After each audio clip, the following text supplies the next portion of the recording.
Bismillah. Assalamualaikum warahmatullahi wabarakatuh.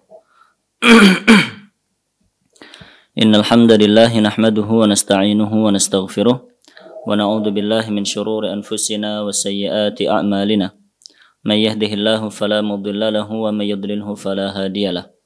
Asyhadu an la ilaha illallah wahdahu la syarika lah wa asyhadu anna Muhammadan 'abduhu wa rasuluh. Ya ayyuhalladzina amanu taqullaha haqqa tuqatih wa la tamutunna illa wa antum muslimun. Ya ayyuhan nasu taqu rabbakumul ladzi khalaqakum min nafsin wahidah wa khalaqa minha zawjaha wa batha minhuma rijalan katsiran wa nisaa'a. Wattaqullaha alladzi tasaaluna bihi wal arhama innallaha kana 'alaikum raqiba.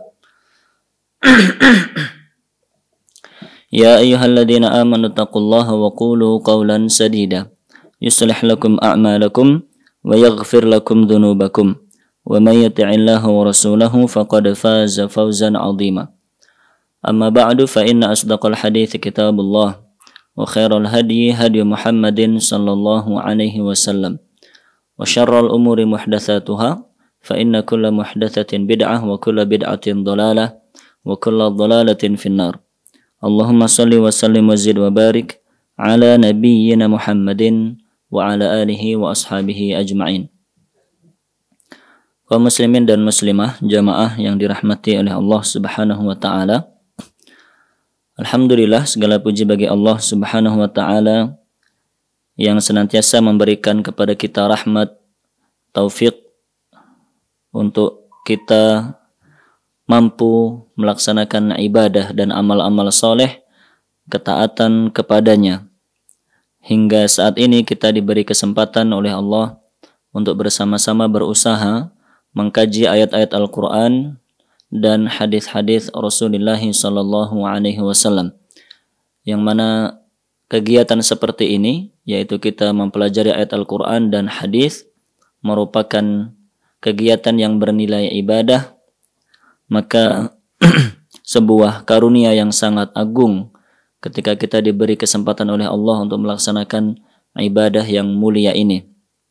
Maka patut kiranya kita mensyukurinya, kemudian kita membuktikan rasa syukur itu dengan memanfaatkan kesempatan ini sebaik-baiknya. Kita berusaha untuk bisa memahami ayat Al-Quran dan hadis-hadis yang akan kita pelajari, kemudian kita berusaha untuk mengamalkannya, dan kemudian berusaha untuk mengajarkannya kepada keluarga kita, kepada sanak saudara kita, kepada tetangga kita dan umat Islam pada umumnya. Nah, kita masih membahas tentang hadis-hadis pilihan seputar adab dan akhlak, yang pada pertemuan kali ini insyaallah kita akan mengkaji babul mubadarah bil a'mal qabla dhuhuril fitan, yaitu bersegera beramal atau segera beramal sebelum datangnya fitnah. Kita akan mengkaji hadis-hadis yang memerintahkan kita untuk segera beramal soleh sebelum datangnya fitnah.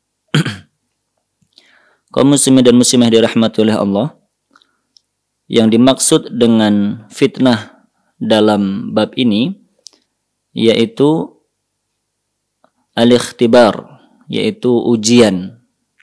Wa yutlaqu 'alal masaib, begitu pula dimaksudkan dengan fitnah di sini musibah-musibah, wa 'ala ma yaqa'u bihi al-ikhtibar min ni'amin aw mihanin, dan mencakup segala sesuatu yang dijadikan ujian oleh Allah Subhanahu wa taala untuk kita semuanya, baik ujian berupa kebaikan maupun ujian berupa keburukan. Maksudnya bahwa bab yang sekarang akan kita pelajari yaitu anjuran bagi kita semuanya, muslimin maupun muslimah dimanapun kita berada, untuk bersegera beramal soleh, mengerjakan amal soleh yang kita mampu, baik amal soleh dengan fisik kita, amal soleh dengan pikiran kita, amal soleh dengan lisan kita, amal soleh dengan harta kita, dan dengan apa saja amal soleh yang bisa kita lakukan, maka kita dianjurkan untuk bersegera mengerjakan amal soleh tersebut sebelum datangnya fitnah, sebelum munculnya fitnah, sebelum adanya musibah, bencana, cobaan-cobaan hidup yang akan Allah timpakan kepada kita semuanya. Naam, kita mengetahui bahwa merupakan sunnatullah kita dalam kehidupan ini pasti akan diberi cobaan oleh Allah Subhanahu wa taala, sebagaimana Allah telah menekankan hal itu dalam banyak ayatnya. Di antaranya adalah yang Allah firmankan dalam surat Al-Insan ayat yang pertama,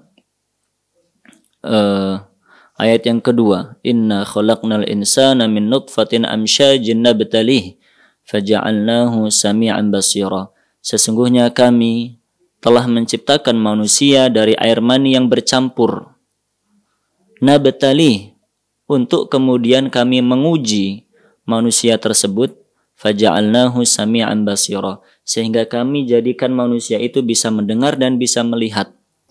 Dalam ayat itu Allah mengatakan bahwa Allah menciptakan kita memang untuk menguji kita. Ditafsirkan oleh para ahli tafsir, yang dimaksud dengan ujian di situ bisa berupa perintah-perintah Allah maupun larangan-larangan Allah. Bisa pula berupa musibah-musibah dan berbagai macam ujian yang bisa Allah turunkan kepada kita semuanya. Dan dalam banyak ayat yang lainnya Allah menekankan hal tersebut. Intinya bahwa dalam kehidupan ini merupakan sunnatullah kita, siapapun kita, dimanapun kita berada, pasti akan ada musibah, cobaan, dan ujian yang diturunkan oleh Allah Subhanahu wa taala kepada kita semuanya. Lah, dalam bab ini beliau menyebutkan hadis-hadis yang menerangkan dan memerintahkan kepada kita untuk segera beramal soleh sebelum datangnya fitnah-fitnah tersebut, sebelum datangnya musibah-musibah dan cobaan-cobaan tersebut. Nah, dalam bab ini beliau menyebutkan 3 hadis.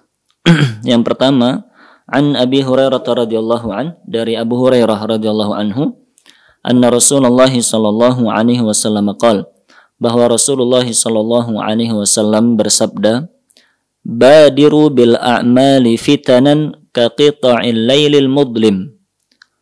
Segeralah kalian beramal fitanan, mendahului fitnah-fitnah. Maksudnya segeralah kalian beramal sebelum datangnya fitnah-fitnah yang seperti potongan-potongan malam yang gelap gulita.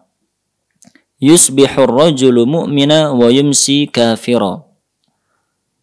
Yang akan banyak seorang orang yang di pagi harinya dia sebagai seorang mukmin, namun di sore harinya dia menjadi orang yang kafir, dia murtad. Pagi hari masih berstatus sebagai seorang mukmin, sore harinya dia murtad. Wal'iyadzubillah. Au yumsi mu'mina wa yusbihu kafira. Atau pula akan banyak orang-orang yang di sore harinya berstatus sebagai seorang mukmin, dan di esok harinya, keesokan harinya dia menjadi orang yang kafir. Dia murtad dari agama Allah. Kenapa demikian? Yabi'u dinahu bi'aradin minad dunya. Dia menjual agamanya, menukar keimanannya dengan sedikit kesenangan duniawi. Hadis sahih riwayat Imam Muslim. Kemudian hadis yang kedua, an Abi Hurairah radhiyallahu an, dari Abu Hurairah radhiyallahu anhu, anna Rasulullah sallallahu alaihi wasallam qala, bahwa Rasulullah sallallahu alaihi wasallam bersabda, badiru bil a'mali sittan. Segeralah kalian beramal mendahului 6 hal. Maksudnya segeralah kalian beramal sebelum munculnya 6 hal. Tulu'us syamsi min maghribiha. Sebelum matahari terbit dari barat. Itu yang pertama. Yang kedua, awid dukhana, atau sebelum munculnya dukhan, munculnya kabut atau asap di akhir zaman. Awid dajjala, sebelum munculnya dajjal. Yang ketiga. Kemudian yang keempat, awid dabbata, sebelum munculnya binatang melata yang bisa berbicara. Yang kelima, au khassata ahadikum, atau sebelum datangnya musibah yang menimpa salah seorang di antara kalian secara khusus. Dan yang keenam, au amral ammah, dan sebelum munculnya musibah yang menimpa semua umat manusia. Hadis sahih riwayat Imam Muslim. Hadis yang ketiga yang disebutkan oleh penulis dalam bab ini, an Abi Hurairah radhiyallahu anhu qala, dari Abu Hurairah radhiyallahu anhu beliau mengatakan, jaa rajulun ila Rasulillah sallallahu alaihi wasallam faqala, suatu ketika ada seorang sahabat yang datang kepada Rasulullah sallallahu alaihi wasallam, kemudian dia berkata, ya Rasulullah, ayyus sadaqati a'zamu ajra, wahai Rasul sallallahu alaihi wasallam, sedekah yang seperti apa yang paling besar pahalanya? Qal, Rasulullah sallallahu alaihi wasallam menjawab, anta saddaqa wa anta sahihun syahih takhshal faqra wa ta'mulul ghina, yaitu sedekah yang engkau keluarkan dalam keadaan engkau berbadan sehat, syahih dalam keadaan engkau memiliki sifat kikir, takhshal faqr, kamu khawatir untuk ditimpa kemiskinan, wa ta'malul ghina, dan kamu mengharapkan kekayaan. Wala tumhilu hatta idza balaghatil hulqum, dan sedekah yang tidak ditunda-tunda sehingga akhirnya ketika ruh telah tercabut sampai di kerongkongan, qulta, barulah akhirnya engkau mengatakan, li fulanin kadza wa li fulanin kadza wa qad kana li fulanin. Baru ketika di akhir hayat seperti itu, kamu baru mengatakan, aku sedekahkan ini untuk fulan, aku sedekahkan ini untuk fulan, dan aku sedekahkan ini untuk fulan. Hadis sahih riwayat Imam Bukhari dan Imam Muslim. Kaum muslimin dan muslimah yang dirahmati oleh Allah Subhanahu wa taala, dari ketiga hadis tersebut kita bisa mengambil beberapa poin penting.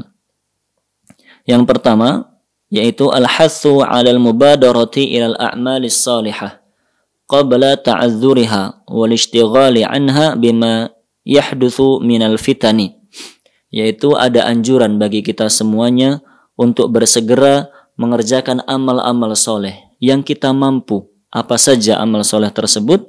Qabla ta'adzuriha, sebelum tiba masanya di mana kita tidak lagi mampu mengerjakan amal-amal soleh tersebut. Wal ishtighali anha, dan sebelum tiba masanya di mana kita tersibukkan sehingga lupa dan tidak sempat mengerjakan amal soleh tersebut. Bima yahdutsu minal fitan, disebabkan banyaknya musibah, banyaknya cobaan-cobaan yang menimpa kita semuanya. Nah, ini hal yang sangat penting untuk kita perhatikan bersama, terutama bagi kami yang berbicara di sini, begitu pula bagi seluruh kaum muslimin muslimah yang sedang mendengarkan siaran kita ini, bahwa Rasulullah Shallallahu Alaihi Wasallam sebagai seorang nabi yang begitu penyayang kepada kita semuanya, yang sangat penyayang kepada umatnya, seluruh kebaikan telah beliau jelaskan dan seluruh keburukan pun telah beliau jelaskan. Dan di antara bentuk kasih sayang beliau kepada kita semuanya adalah beliau memberikan pesan-pesan penting seperti ini. Beliau memesankan kepada kita dalam beberapa hadis yang tadi kita baca untuk bersegera mengerjakan amal soleh. Apa saja yang kita mampu. Jika kita diberi kemampuan untuk beramal soleh dengan fisik kita mampu mengerjakan sholat fardu 5 waktu secara berjamaah terus, maka jangan ditinggalkan.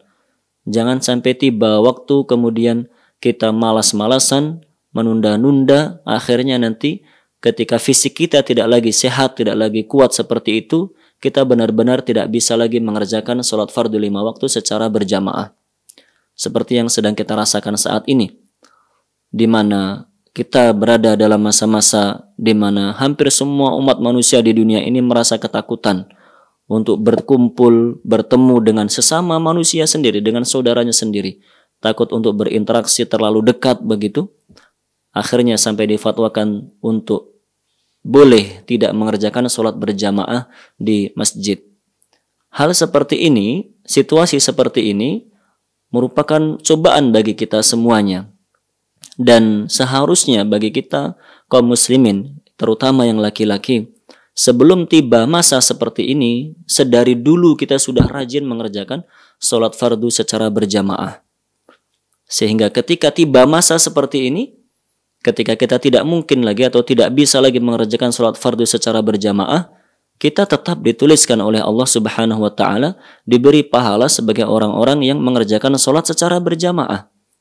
Kita tidak mampu dan tidak bisa mengerjakan sholat berjamaah karena ada satu halangan, ada udzur, dan karena kita sebelumnya sudah terbiasa mengerjakan sholat fardu secara berjamaah, maka kita insya Allah tetap dituliskan oleh Allah Subhanahu wa Ta'ala sebagai orang yang mengerjakan sholat fardu secara berjamaah, insya Allah Ta'ala, sebagaimana dikabarkan oleh Rasulullah Sallallahu Alaihi Wasallam bahwa siapa saja yang mengerjakan amal soleh kemudian suatu ketika dia tidak mampu mengerjakannya karena suatu alasan, maka dia akan tetap diberi pahala seperti amal soleh yang biasa dia kerjakan ketika dia tidak mampu mengerjakan amal-amal soleh yang sudah biasa dia kerjakan itu. Naam.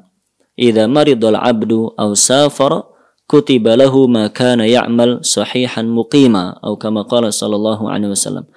Yang artinya jika seorang hamba itu sakit atau bersafar melakukan perjalanan, maka Allah akan tetap menuliskan pahala-pahala amal soleh yang biasa dia kerjakan ketika dulu dia sedang sakit atau ketika dia sedang berada di rumahnya, tidak dalam keadaan safar. Naam, itulah pentingnya. Kenapa kita bersegera untuk beramal soleh. Naam. Dan situasi seperti ini tidak mustahil untuk kemudian nanti terulang di kesempatan yang lain, di waktu yang akan datang. Oleh karena itu ketika nanti waktunya sudah mulai membaik, kita bisa lagi mengerjakan amal soleh, misalnya sholat fardu secara berjamaah, kita mengerjakannya dengan sungguh-sungguh, tidak ditunda-tunda, tidak malas-malasan, apalagi meremehkannya, waliyadzubillah. Kita mengerjakannya dengan sungguh-sungguh. Ketika tiba waktu seperti ini, kita pun masih dituliskan oleh Allah Subhanahu wa Ta'ala untuk mendapatkan pahala-pahala yang kita tidak mampu mengejarnya lagi. Nah, itu contoh amal soleh dengan fisik kita. Begitu pula beramal soleh dengan segala apa yang kita mampu. Kita memiliki pikiran, ide-ide yang bisa membantu kaum muslimin, kebaikan dan maslahat untuk seluruh kaum muslimin, kita berikan yang kita mampu tersebut. Kita punya harta, dan nanti akan dibahas secara khusus, kita punya harta, ingin bersedekah, jangan ditunda. Ketika muncul semangat untuk bersedekah, dan insya Allah kita semuanya pernah merasakannya, tiba-tiba muncul dalam hati kita, kok ingin bersedekah ya begitu, dan tiba-tiba ingin bersedekah dengan jumlah yang tidak biasa. Maksud saya, yang biasanya mungkin berinfak bersedekah di kotak infak 5.000, 10.000 rupiah, tiba-tiba muncul dalam hatinya keinginan berinfak lebih dari itu. Maka ketika muncul keinginan seperti itu, jangan ditunda-tunda, langsung ditunaikan. Rasulullah SAW berpesan dalam hadis tadi, segeralah beramal soleh sebelum tiba waktunya. Musibah-musibah akan datang, yang musibah-musibah itu dikarenakan begitu banyaknya dan begitu sulitnya untuk dilalui, seperti malam yang gelap gulita. Malam itu gelap, dimanapun kita berada malamnya gelap. Sekalipun ada lampu itu hanya menerangi sekitarnya saja. Di luar itu tetap gelap. Lah musibah yang bertubi-tubi itu digambarkan oleh Rasulullah SAW seperti malam yang gelap gulita. Ketika tiba masa seperti itu, kita mungkin tidak lagi bisa beramal soleh. Baik karena fisik kita sudah nggak lagi mampu, baik karena harta kita sudah tidak lagi cukup, baik karena seterusnya. Banyak hal yang membuat kita tidak bisa beramal soleh ketika tiba musibah dan cobaan dari Allah Subhanahu wa Ta'ala. Oleh karenanya sebelum itu kita memperbanyak amal soleh. Nah, oleh karenanya dalam banyak ayat pula Allah Subhanahu wa Ta'ala memerintahkan kita dengan perintah seperti ini. Di antaranya dalam surat Ali Imran ayat 133 Allah berfirman, "Wasari'u ila maghfiratin min rabbikum wa jannatin 'arduhas samawati wal ard u'iddat lil muttaqin.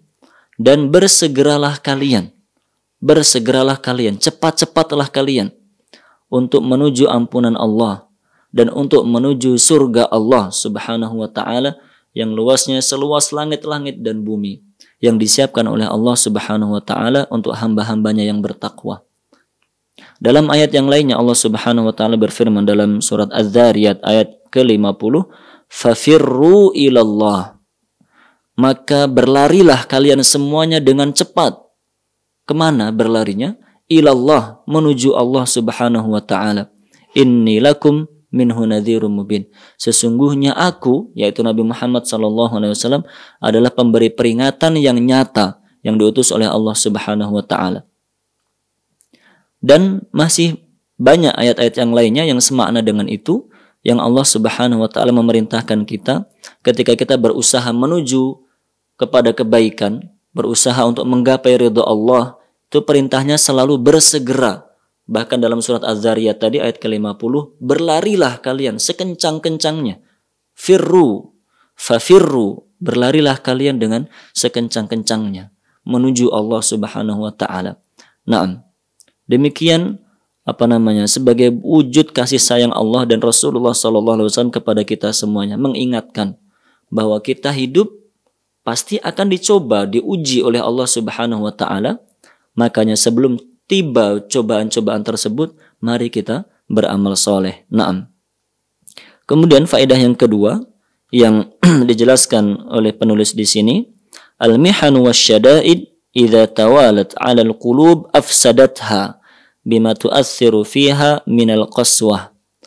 Musibah-musibah dan cobaan-cobaan idza tawalat 'ala al-qulub, jika bertubi-tubi menimpa hati kita, menimpa diri kita, afsadatha, maka cobaan dan musibah tersebut lama-kelamaan akan merusak hati tersebut.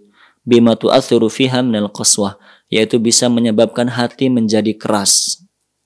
Musibah-musibah, cobaan-cobaan hidup yang silih berganti terus-menerus menimpa kita akan membuat hati itu bisa menjadi keras. Nah, dan itu bahayanya. Kenapa kita harus bersegera beramal soleh sekarang? Karena kita tidak tahu nanti keadaan kita di kemudian hari seperti apa. Mungkin kita sekarang walhamdulillah menjadi hamba-hamba Allah yang hidup di tengah-tengah orang-orang yang baik, bisa mengerjakan kebaikan, memiliki banyak kesempatan untuk mengerjakan kebaikan, bisa dengan mudah mengerjakan kebaikan. Walhamdulillah kita mensyukuri nikmat tersebut. Namun kita tidak tahu kemudian kita akan menjadi orang seperti apa, tinggal di tempat seperti apa, kita makan dari apa, kita tidak tahu apa yang akan kita alami di kemudian hari. Dan kata penulis di sini, musibah-musibah yang terus-menerus dan bertubi-tubi menimpa kita bisa membuat hati kita menjadi keras.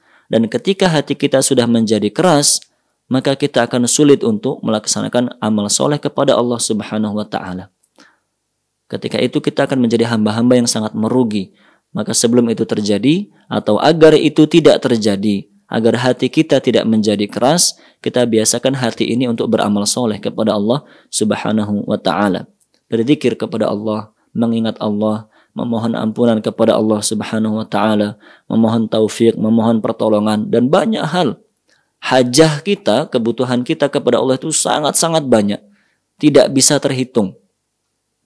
Banyak orang yang malas untuk berdoa kepada Allah karena merasa tidak butuh. Ngapain berdoa? Alhamdulillah saya penghasilan cukup, bahkan lebih. Badan sehat, anak-anak juga semuanya baik-baik. Rumah ada, kendaraan ada, dan semuanya saya sudah punya. Untuk apa berdoa kepada Allah? Wal'iyadzubillah, seperti itu adalah kesombongan dan kelalaian. Kita tidak boleh menjadi hamba yang seperti itu. Siapapun kita, di mana kita harus banyak berdoa kepada Allah Subhanahu wa taala, beramal soleh. Dengan amal soleh yang terus kita kerjakan, hati kita akan menjadi lembut, akan menjadi baik. Kemudian ketika musibah pun datang, kita sudah siap dan hati kita tidak menjadi keras. Naam. Kemudian faedah yang ketiga yang kita ambil dari 3 hadis tersebut, al-amru bitamassuki bid-din 'inda wuqu'il fitan wal hadharu min ad-dukhuli fiha wa itharud dunya 'alal akhirah. Dalam hadis-hadis tersebut ada perintah agar kita terus berpegang teguh dengan agama Islam ini, dengan hidayah Islam dan iman, inda wuqu'il fitan, ketika terjadi fitnah-fitnah, ketika terjadi musibah dan cobaan-cobaan. Wal hadharu minadukhuli fiha, dan ada peringatan agar kita tidak larut dalam fitnah serta musibah tersebut.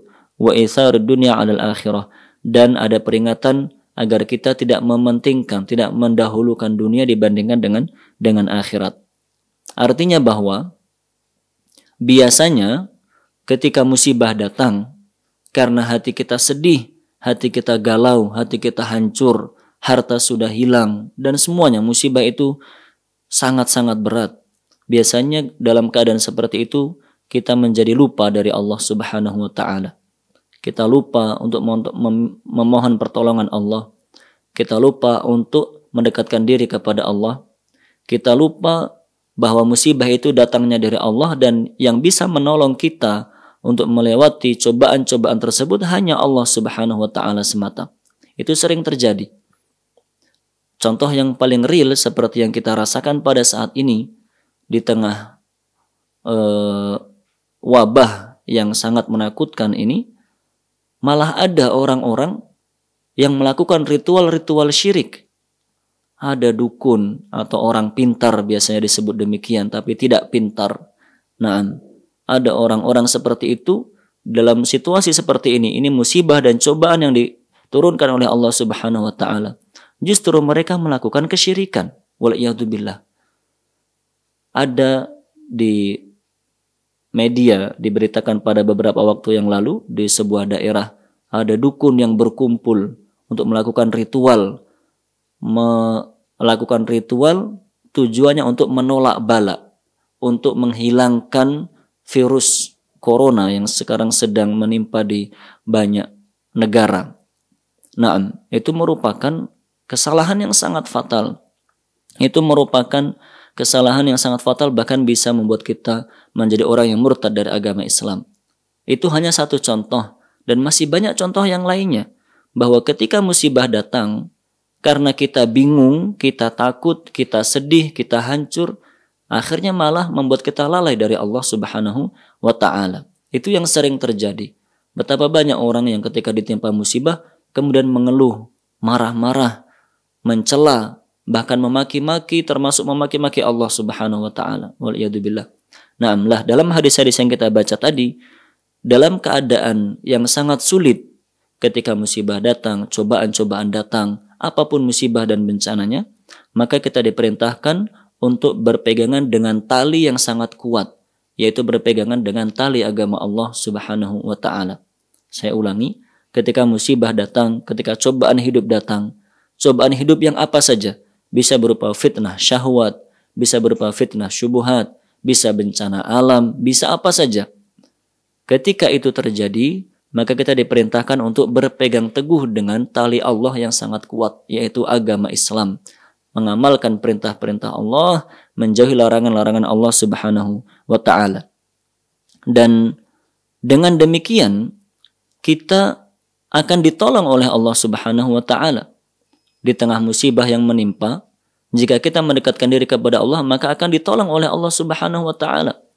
Jika ada musibah dan kita semakin menjauh dari Allah, maka musibah demi musibah justru akan ditimpakan oleh Allah Subhanahu wa Ta'ala. Nah, dan dalam sebuah hadis Rasulullah SAW memberikan kabar gembira bahwa ibadah dan amal soleh yang dikerjakan di tengah-tengah fitnah, ketika muncul fitnah, cobaan yang berat, maka pahalanya sangat besar.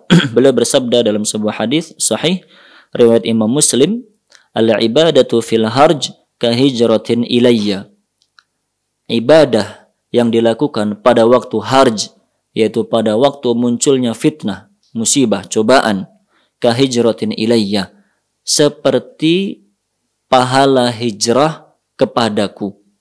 Dalam hadis ini Rasulullah SAW mengabarkan bahwa di tengah-tengah musibah yang melanda, kita real saja seperti yang sekarang kita alami misalnya, di tengah situasi sulit seperti saat ini, jika kita tetap menjadi hamba yang soleh, kita tetap menjadi hamba yang terus mendekatkan diri kepada Allah dengan segala amal soleh yang kita mampu, maka pahalanya dijanjikan oleh Rasulullah SAW dalam hadis tadi, yaitu seperti pahala berhijrah menuju Rasulullah SAW. Kita tahu bahwa hijrah adalah salah satu ibadah. Kita berpindah dari negeri yang kufur, dari tempat yang di situ kita tidak bisa mengamalkan agama kita dengan baik, menuju tempat yang lebih baik, negeri Islami. Di situ kita bisa mengamalkan perintah-perintah Allah dengan baik. Itu disebut dengan hijrah. Nah, hijrah itu termasuk amal soleh. Dan beliau mengatakan, hijrah jika dilakukan berhijrah dari negeri kufur menuju kepada negeri yang di situ ada Rasulullah SAW, hijrah untuk mendekatkan diri kepada Rasulullah SAW, itu berarti ibadah yang sangat besar pahalanya. Seperti dilakukan oleh orang-orang muhajirin dari Mekah menuju ke Madinah dalam rangka menyelamatkan agamanya. Itu amal soleh yang sangat besar pahalanya. Lah, dalam hadis tadi beliau mengabarkan amal soleh yang kita kerjakan dalam keadaan harj, yaitu dalam situasi musibah, cobaan, situasi yang sulit, maka pahalanya seperti orang yang berhijrah menuju Rasulullah SAW. Nah, kenapa demikian? Dijelaskan oleh Imam Nawawi dalam syarah Sahih Muslim. Kenapa ibadah yang dilakukan dalam masa musibah itu pahalanya besar? Kata beliau, wa sababu tafadulil ibadati fih anna an-nas yaghfaluna anha. Kenapa sebab ibadah menjadi lebih istimewa pada waktu munculnya fitnah seperti itu? Karena biasanya ketika ada fitnah, ada cobaan hidup dalam keadaan sulit, kebanyakan manusia itu justru lupa untuk beribadah kepada Allah Subhanahu wa taala.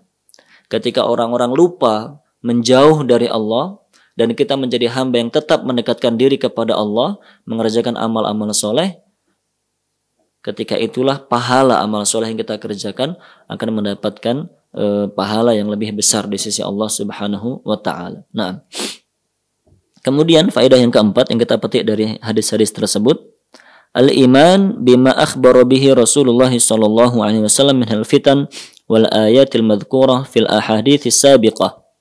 Yaitu kita harus beriman, harus percaya, harus mengimani, harus meyakini dengan segala hal yang telah dikabarkan oleh Rasulullah sallallahu alaihi wasallam dalam hadis-hadis di depan, berupa fitnah-fitnah, berupa tanda-tanda hari kiamat.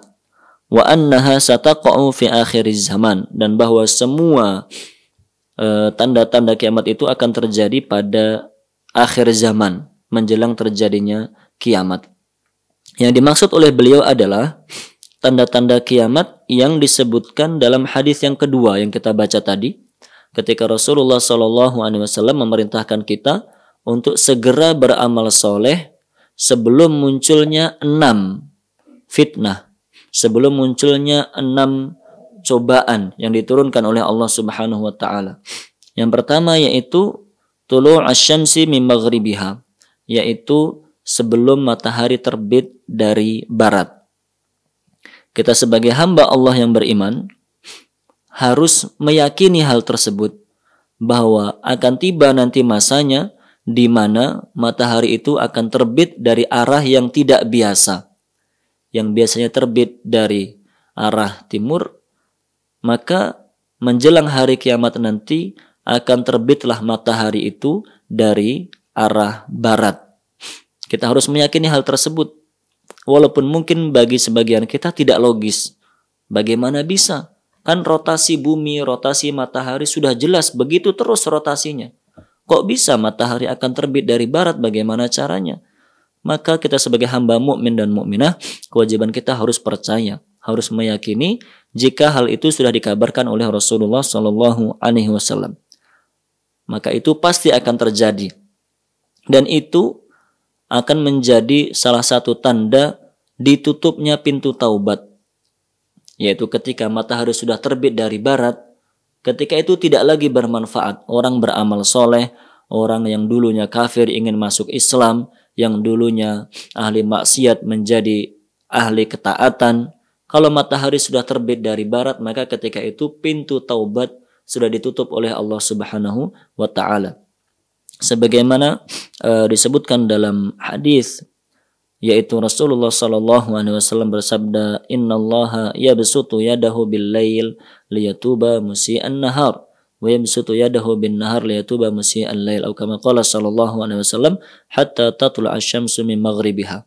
Sesungguhnya Allah Subhanahu wa taala senantiasa membentangkan tangannya di waktu malam untuk menerima taubat hamba-hambanya yang bermaksiat di waktu siang.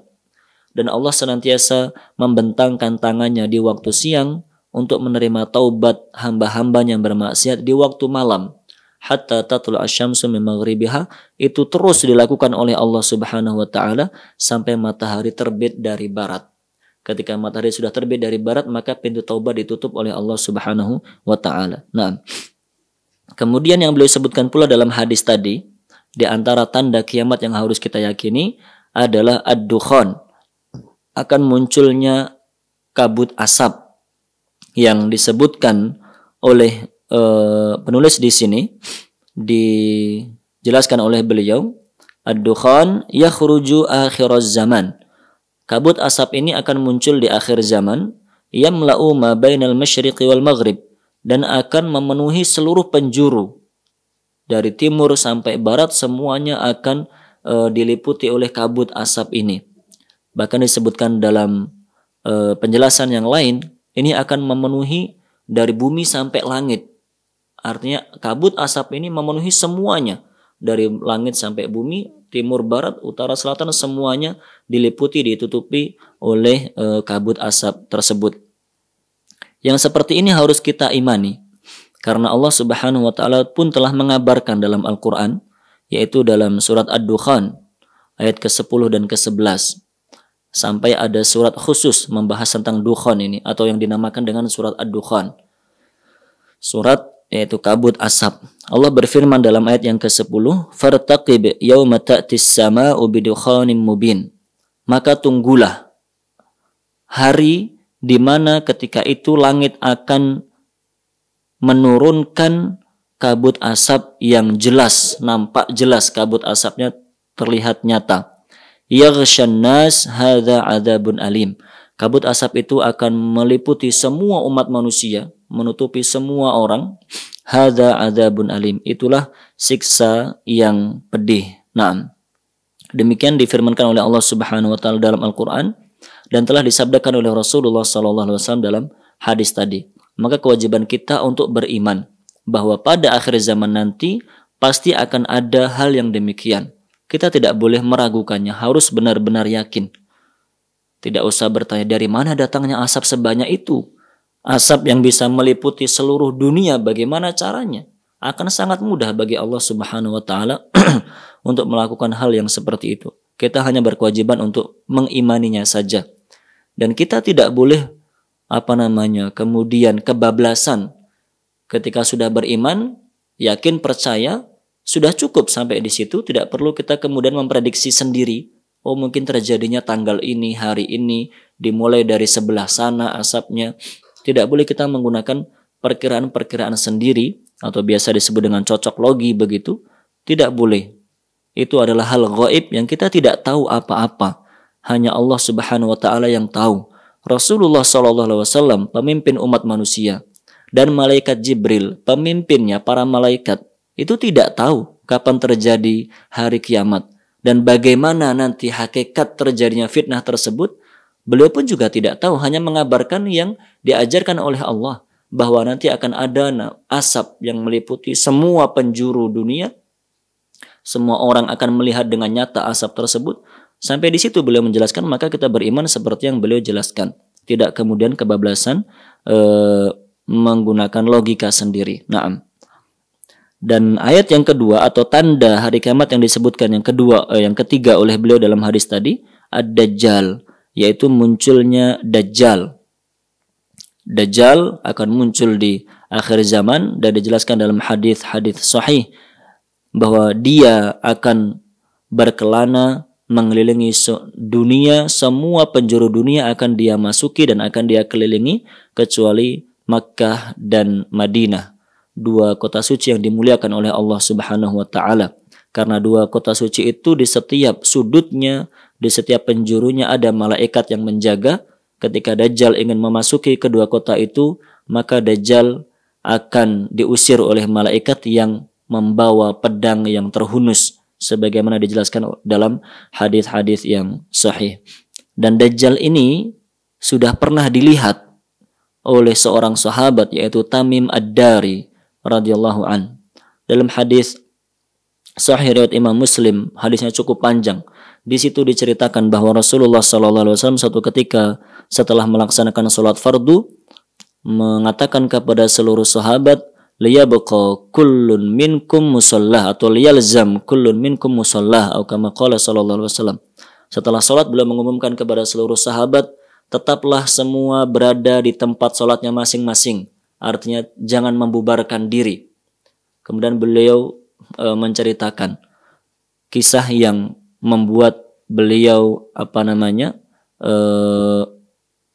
semakin yakin. Beliau meyakini akan adanya Dajjal. Namun ketika ada cerita yang disampaikan oleh Tamim Ad-Dari kepada beliau, maka beliau pun menyampaikan hal itu kepada para sahabatnya, bahwa Tamim Ad-Dari ketika sedang melakukan perjalanan di lautan, kemudian terombang-ambing oleh ombak, akhirnya terdampar di sebuah pulau. Di pulau itulah dia bertemu dengan binatang melata yang dipenuhi dengan bulu, sehingga tidak nampak mana kepala, mana bagian belakangnya, mana kepala, mana ekornya tidak kelihatan, karena semuanya terpenuhi dengan bulu yang lebat. Dan binatang itu bisa berbicara. Binatang itu mengenalkan diri bahwa namanya adalah Jassasah. Namanya adalah Jassasah. Binatang itu bisa berbicara. Dan ketika Tamim Ad-Dari beserta rombongan merasa ketakutan, maka binatang itu menyuruh mereka untuk masuk ke dalam. Disitulah mereka bertemu dengan Dajjal. Ada diskusi di situ, artinya ngobrol. Dajjal menanyakan bagaimana kebun kurma di Madinah, bagaimana sumur ini, bagaimana danau ini, seterusnya ditanyakan oleh Dajjal. Dan dia mengatakan bahwa akulah Al-Masih, akulah Dajjal dan sudah dekat waktunya aku akan keluar. Hadis sahih diriwayatkan oleh Imam Muslim dan ahli hadis yang lainnya.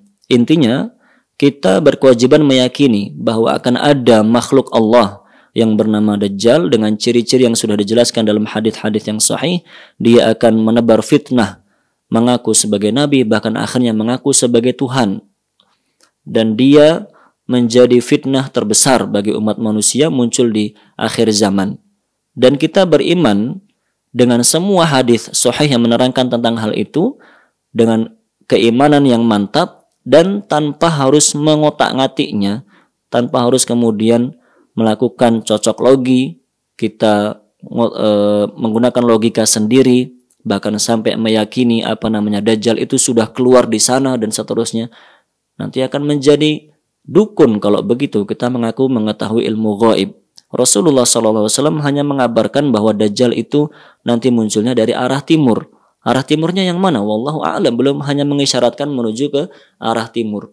Nah, itulah di antara tanda akhir zaman, yaitu Dajjal, dan banyak hadis menerangkan tentang hal itu.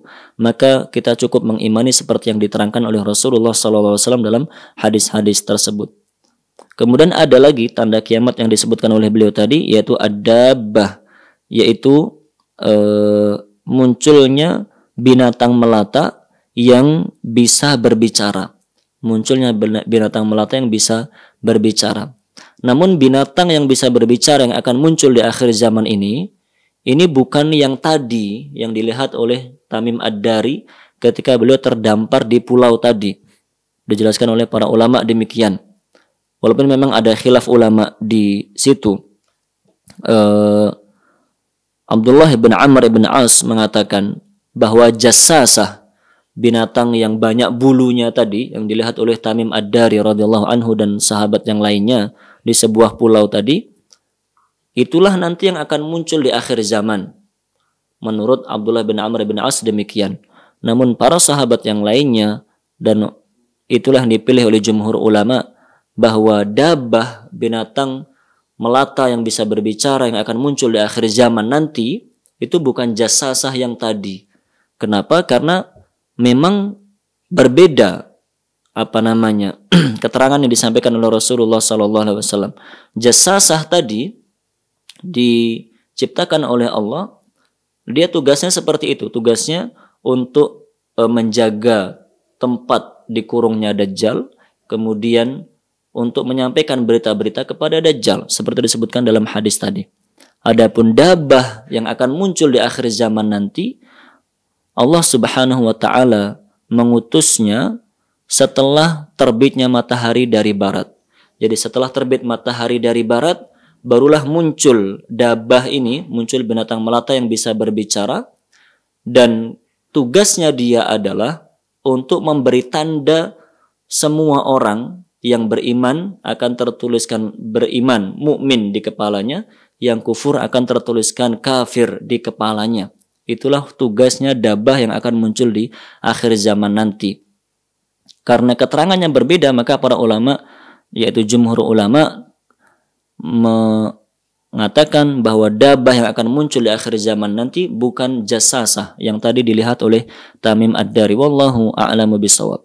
Intinya, kita wajib beriman dengan tanda kiamat ini, bahwa akan ada nanti di akhir zaman, setelah matahari terbit dari barat, kemudian akan keluarlah seekor binatang melata yang bisa berbicara, dan belum ada keterangan dalam ayat maupun hadis seperti apa wujudnya binatang itu, apakah berkaki 4, apakah berkaki 2, ataukah seperti apa, tidak ada keterangan dalam hadis-hadis maupun dalam ayat Al-Quranul Karim.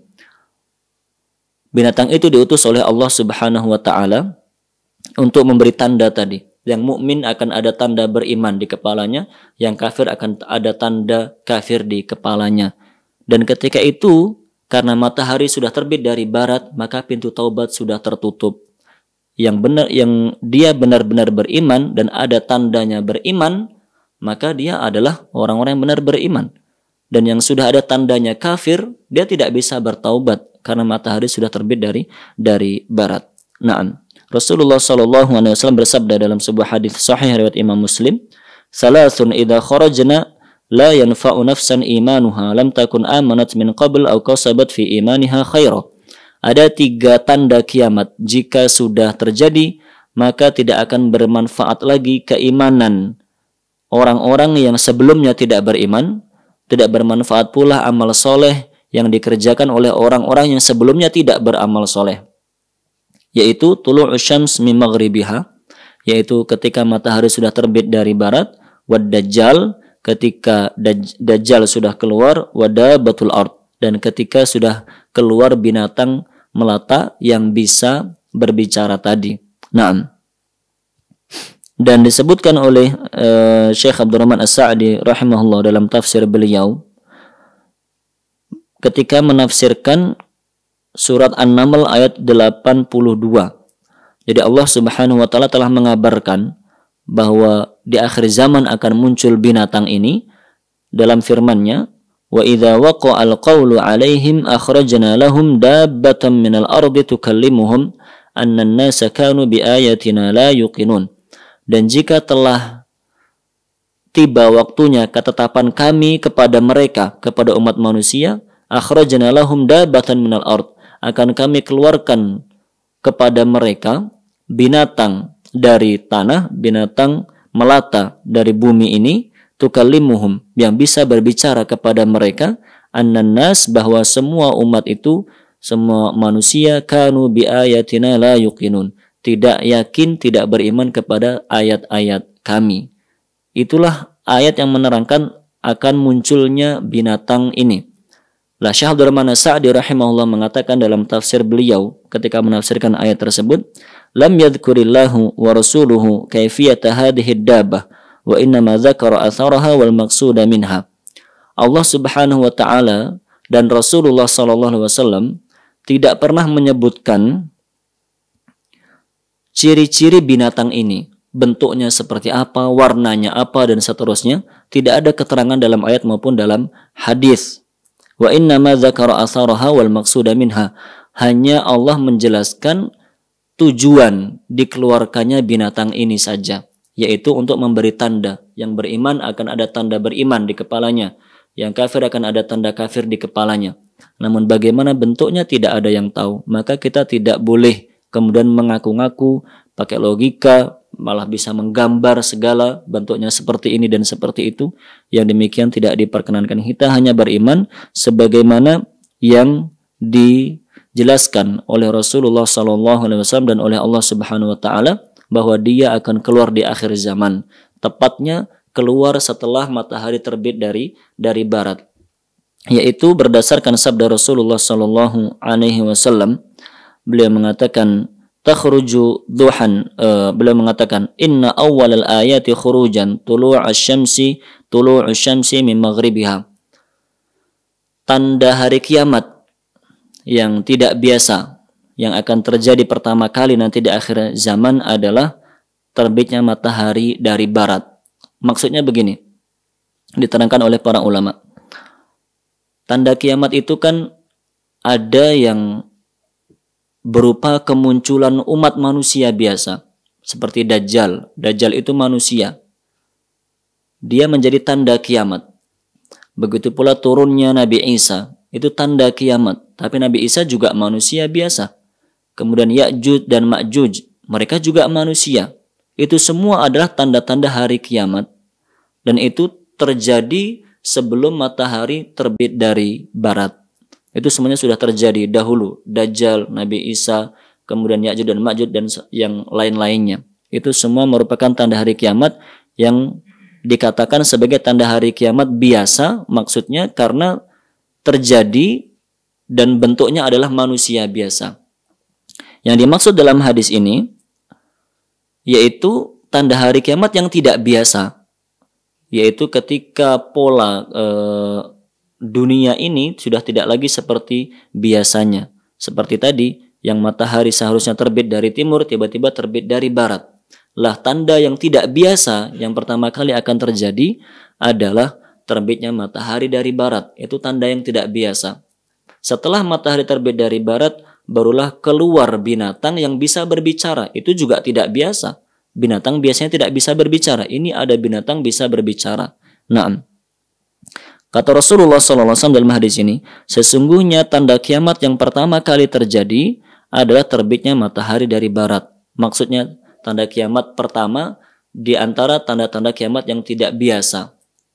Nah, kemudian wa khurujud dabah 'alan nasi duhan. Setelah itu akan keluarlah dabah menemui manusia pada waktu duha.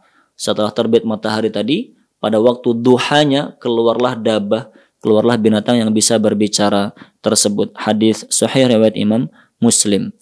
Dan hanya demikian yang diterangkan oleh Rasulullah SAW, maka kewajiban kita beriman dengan itu semuanya. Naam. Kaum muslimin dan muslimah dirahmati oleh Allah, kita kembali kepada pembahasan kita. Intinya bahwa dalam hadis tadi Rasulullah SAW mengabarkan di antara contoh tanda-tanda hari kiamat, beliau menyebutkan tadi, itu semuanya adalah fitnah, itu semuanya adalah cobaan, adalah musibah yang diturunkan oleh Allah kepada umat manusia. Kita diperintahkan oleh Rasulullah SAW untuk segera mengerjakan amal soleh sebelum itu semuanya terjadi. Nah, sebelum itu semuanya terjadi, kita diperintahkan untuk segera melaksanakan amal soleh. Dan yang menjadi poin yang ditekankan oleh penulis tadi berkaitan dengan hadis itu, kita berkewajiban untuk beriman dengan itu semuanya. Pasti akan terjadi, pasti akan muncul. Namun kapan? Wallahu a'lam. Di mana? Wallahu a'lam. Seperti apa? Wallahu a'lam. Semuanya adalah hal gaib yang kita tidak boleh kemudian sok tahu tentang hal gaib. Hal gaib hanya Allah Subhanahu wa taala semata yang mengetahuinya. Nah, kemudian poin yang terakhir yang kita petik dari hadis ini, yaitu tepatnya hadis yang ketiga tadi. Ketika ada seorang sahabat yang bertanya, wahai Rasulullah SAW, sedekah seperti apa yang paling banyak pahalanya? Beliau mengatakan, sedekah yang paling banyak pahalanya adalah sedekah yang engkau keluarkan dalam keadaan kamu sedang sehat dan kamu memiliki sifat bakhil, kikir, kamu khawatir ditimpa kemiskinan, dan kamu berharap kekayaan. Dan sedekah yang tidak kamu tunda-tunda, akhirnya nanti setelah ruh sudah sampai di kerongkongan sudah akan dicabut ruhnya, baru kamu mengatakan aku sedekahkan ini untuk fulan, aku infakkan ini untuk fulan, aku wakafkan ini untuk fulan. Naam. Poin yang kita ambil dari situ, penulis mengatakan mujahadatun nafs ala ikhrajil mal ma'a qiyami mani'ish syuh dalun ala sihhatil qasdi, yaitu ketika kita melawan hawa nafsu kita dan kita melawan sifat kikir yang ada pada diri kita untuk kemudian kita mau berinfak dan bersedekah dengan harta, itu adalah tanda bahwa kita benar-benar ikhlas untuk beribadah kepada Allah Subhanahu wa taala. Wa quwwatir raghbati fi taqarrubi ila Allah azza wa jalla. Dan itu merupakan tanda bahwa kita benar-benar berkeinginan untuk mendekatkan diri kita kepada Allah Subhanahu wa taala. Maksudnya adalah sudah menjadi tabiat umat manusia, menjadi karakter dasar umat manusia, menjadi fitrah dasarnya umat manusia, yaitu kita suka kepada harta. Allah Subhanahu wa taala telah mengabarkan hal itu dalam surat Ali Imran ayat ke-14. Zuyyina lin-nas hubbus syahawati minan nisa wal banin wal qanatiril muqantarah minadh-dhahabi wal fiddah wal khailil musawwamati wal an'ami wal harth. Zuyyina lin-nas, dijadikan indah bagi manusia hubbus syahawat, yaitu menyukai syahwat, minan nisa, kepada wanita, wal banin, kepada anak keturunan, wal qanatiril muqantarah minadh-dhahabi wal fiddah, dan harta-harta yang bertumpuk, harta-harta yang disimpan baik berupa emas maupun perak, wal khailil musawwamah, dan kuda yang bagus, artinya kendaraan yang nyaman, wal an'am, suka kepada binatang ternak, wal harth, suka kepada tanah ladang. Itu merupakan tabiat umat manusia, telah diterangkan oleh Allah dalam ayat tadi. Itu karakter kita, semuanya suka. Punya uang itu suka. Tidak ada orang punya uang kok sedih. Dapat uang, dapat rezeki, ini kasih uang sekian.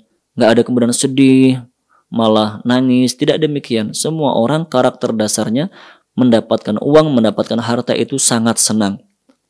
Dan karakter dasar kita lagi, kalau sudah punya harta, itu kita kikir, tidak mau berbagi kepada orang lain. Allah Subhanahu wa taala berfirman dalam surat An-Nisa ayat 128, wa uhdiratil anfusus syuh, dan jiwa-jiwa manusia itu uhdirat, telah difitrahkan syuh, untuk memiliki sifat syuh. Syuh itu adalah level kikir yang paling tinggi. Kikir, bakhil, itu level tertingginya disebut dengan syuh. Lah Allah menjelaskan dalam ayat tadi, fitrahnya kita itu bukan cuma kikir. Fitrahnya manusia itu adalah level kikir yang paling tinggi. Wal'iyadzubillahi min dzalik. Membuat kita semakin tahu bahwa kita itu adalah makhluk yang sangat buruk. Banyak sekali keburukan yang kita miliki. Allah mengabarkan dalam ayat tadi, karakter kita suka kepada harta. Karakter kita kalau sudah punya harta, kita kikir, tidak mau berbagi kepada orang lain. Lah Rasulullah SAW tadi mengabarkan dalam hadis tersebut, sedekah yang paling besar pahalanya adalah sedekah yang kita keluarkan dalam keadaan kita berbadan sehat. Kenapa? Karena biasanya kalau orang berbadan sehat, itu bawaannya pengen senang-senang. Orang badannya sehat, harta berkecukupan, inginnya ya makan-makan enak, makan ini, makan itu, pergi ke sana, pergi ke situ, piknik ke sana, piknik ke situ, dan seterusnya. Menikmati semuanya karena badannya sedang sehat. Dan kalau orang sedang sehat karena inginnya bersenang-senang seperti itu, nanti semakin muncul sifat kikirnya tadi. Oleh karenanya belum menjelaskan, kalau dalam keadaan seperti itu, kita berbadan sehat dan sifat kikirnya sedang memuncak, kok kita mau bersedekah, ketika itulah pahala sedekahnya sangat besar. Saya ulangi, ketika kita berbadan sehat, kemudian biasanya sifat kikirnya muncul, memuncak, dan kita bersedekah, berinfak di jalan Allah, maka ketika itulah infak dan sedekah kita bernilai sangat besar di sisi Allah Subhanahu wa ta'ala. Adapun, belum menjelaskan di akhir hadis tadi, adapun yang sedekah yang kita keluarkan ketika kita sudah sakit-sakitan, atau bahkan mungkin sedekah yang kita keluarkan kita sudah menjelang kematian, Karena kita tahu ini sakit sekali, sakit ini tidak mungkin disembuhkan. Saya pasti meninggal dengan sakit ini, entah cepat entah lambat, pasti saya akan meninggal dengan sakit ini.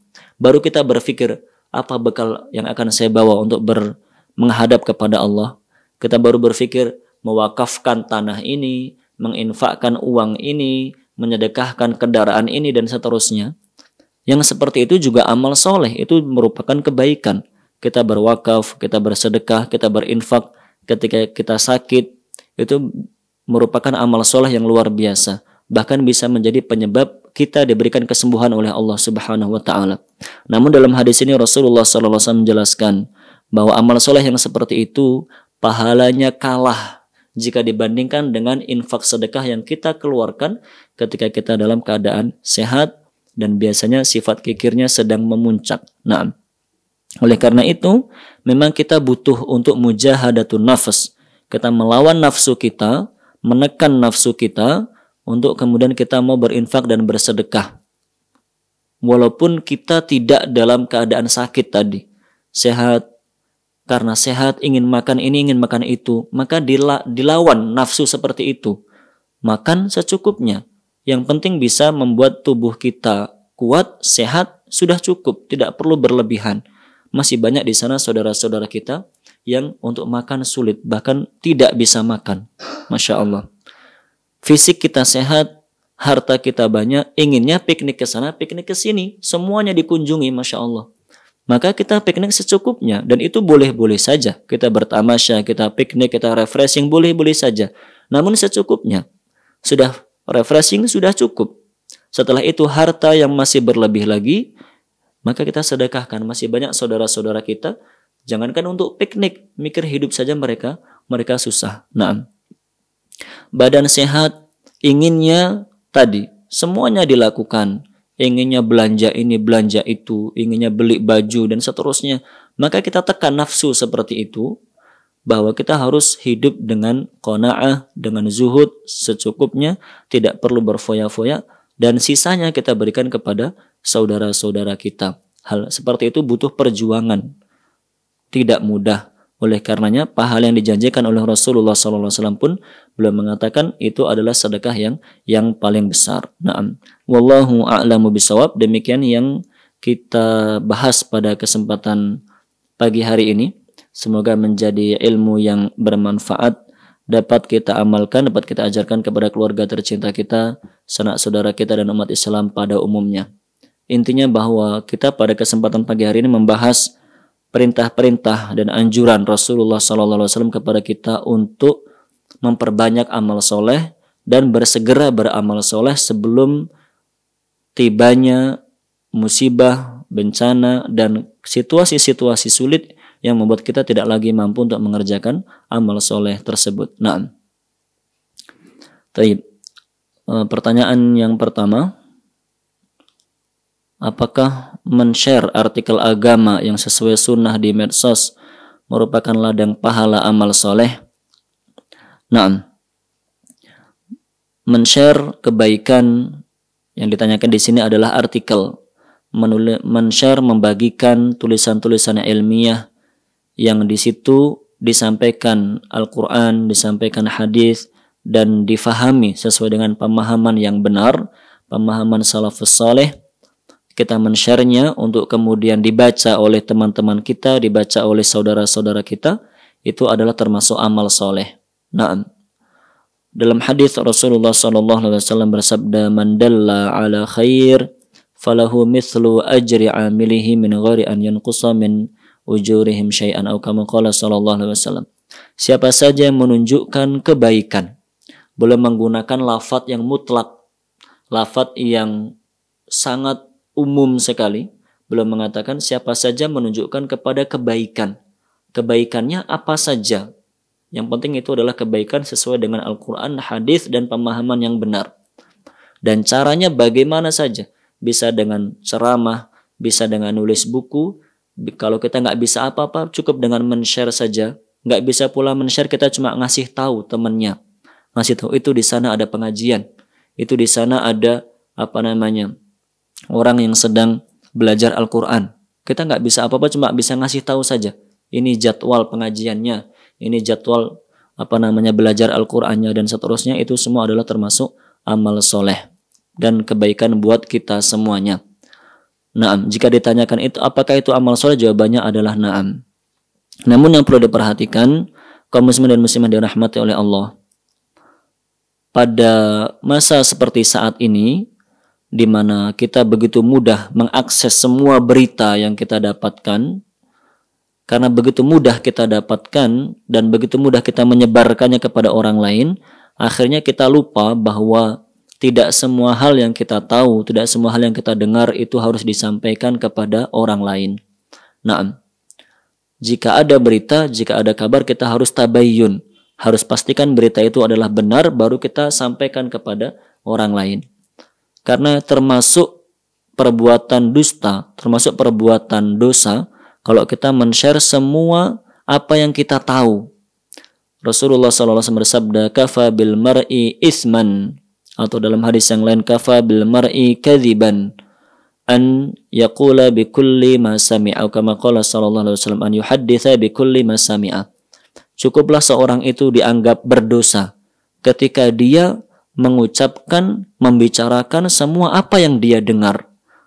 Beliau mengabarkan di situ orang itu akan berdosa kalau dia selalu berbicara, mengabarkan, menceritakan tentang semua yang dia dengar. Naam, hal yang seperti ini harus kita perhatikan. Artinya, jika kita ingin membagikan kebaikan, men-share kebaikan, artikel ilmiah misalnya, maka cukup bagus hal seperti itu adalah amal soleh buat kita semuanya. Namun pertama, dipastikan itu adalah kebenaran. Kalau tidak benar, maka jangan disampaikan. Nah, yang kedua, dipastikan bahwa ketika kita men-share hal tersebut akan ada maslahat, ada kebaikannya. Nah, dipastikan ada kebaikan ketika kita men-share hal tersebut. Kalau itu kebenaran, namun ketika kita share kok menimbulkan kegoncangan, jangan di-share kalau begitu. Karena kebenaran itu kalau disampaikan pada waktu, pada tempat yang tidak tepat, bisa menjadi masalah. Nah, bukankah demikian? Seperti saat ini misalnya, seperti saat ini di mana kita sedang sedang ditekankan untuk tidak banyak berkumpul, untuk tidak banyak bertemu dengan orang demi maslahat kita bersama, maka akan tidak tepat kalau di waktu seperti ini kita men-share misalnya hadis-hadis yang menganjurkan kita untuk belajar di masjid, seperti hadis yang di situ Rasulullah mengabarkan tidaklah suatu kaum berkumpul di masjid membaca ayat-ayat Allah, mempelajari ayat-ayat Allah, kecuali akan turun kepada mereka sakinah, turun kepada mereka malaikat menaungi mereka. Hal seperti itu akan menjadi tidak tepat karena kita sampaikan di masa seperti saat ini. Artinya, jika ingin men-share kebaikan, maka silahkan. Semoga menjadi amal kebaikan buat kita semuanya. Namun diperhatikan hal-hal tadi. Pastikan itu adalah benar. Hadis, Quran, dijelaskan dengan pemahaman yang benar, baru kita share. Jika tidak, maka tidak perlu kita share. Kemudian, jika itu sudah pasti kebenaran, pastikan bahwa kalau kita men-share-nya akan menjadi kebaikan, tidak menimbulkan masalah. Jika menimbulkan masalah, maka tidak perlu kita men-share-nya. Naam. Wallahu a'lam bishawab. Yang kedua, pertanyaan yang kedua, apakah benar dengan sedekah maka kita dapat menolak musibah yang dapat menimpa kita? Naam. Kaum muslimin dan muslimah dirahmati oleh Allah. Pertama, bahwa ada hadis yang secara tekstual Rasulullah sallallahu alaihi wasallam bersabda, dawu mardakum bis sadaqah, atau kama qala sallallahu alaihi wasallam, obatilah orang-orang sakit di antara kalian dengan cara bersedekah. Itu secara tekstual beliau mengabarkan bahwa dengan kita bersedekah itu bisa membuat kita diberi kesembuhan oleh Allah Subhanahu wa taala. Adapun selain itu, wallahu a'lam, kami sampai saat ini belum pernah membaca atau mungkin kami lupa begitu. Apakah dengan sedekah kita bisa menolak musibah yang lain selain yang sakit yang disebutkan dalam hadis yang tadi? Wallahu a'lam bishawab. Namun yang pasti bahwa secara umum amal soleh yang kita kerjakan bisa kita jadikan sebagai wasilah, sebagai perantara. Kita dibenarkan dalam syariat Islam ini kita beramal soleh. Kita beramal soleh, misalnya sedekah. Sedekah amal soleh, kita berusaha untuk ikhlas kepada Allah Subhanahu wa taala.